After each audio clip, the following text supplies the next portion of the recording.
cannot help asking those who have caused this situation, do you realize now what you've done?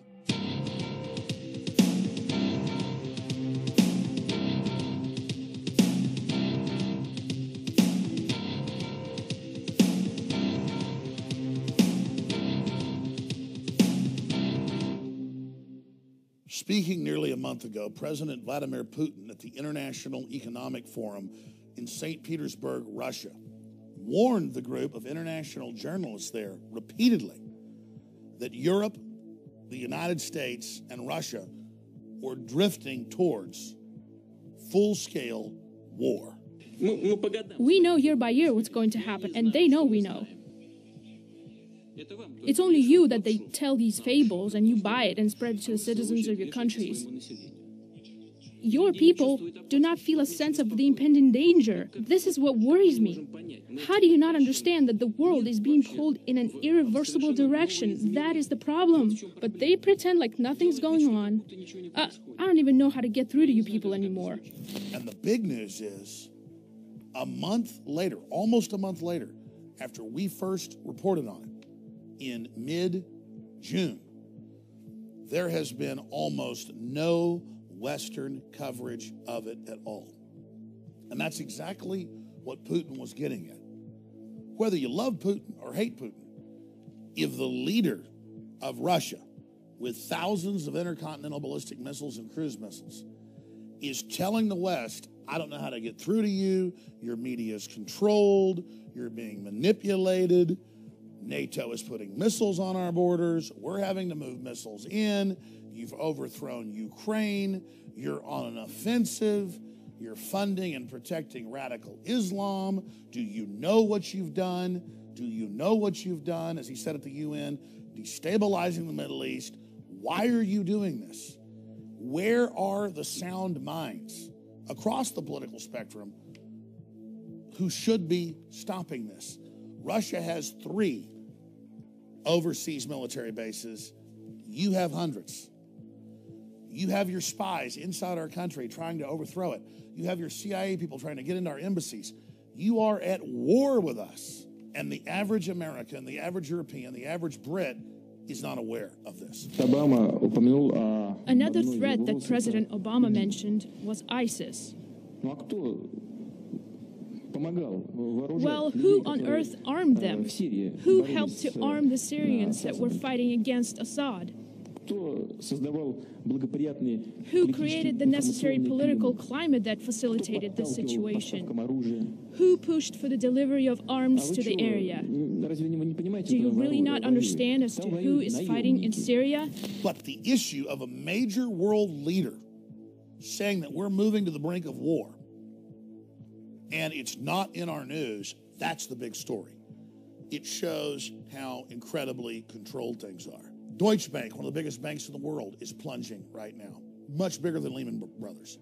If it continues, it'll make 2008 look tame in comparison. Elites are building armored fortresses and redoubts all over the world, admitting they believe collapse is coming. Governments are digging in. Russia is digging in. Our supposed government is collapsing our borders and bringing people in with diseases and ignoring the Supreme Court rulings. It seems an age of madness or megalomania is now upon us. We've seen great evil out of Russia. We've seen great evil out of Germany. We've seen incredible evil out of communist China. But America has had its problems as well. And now we see Europe and the United States and the whole Anglo-American establishment filled with hubris and arrogance, just violating domestic laws, persecuting the press, leaking classified material and getting away with it.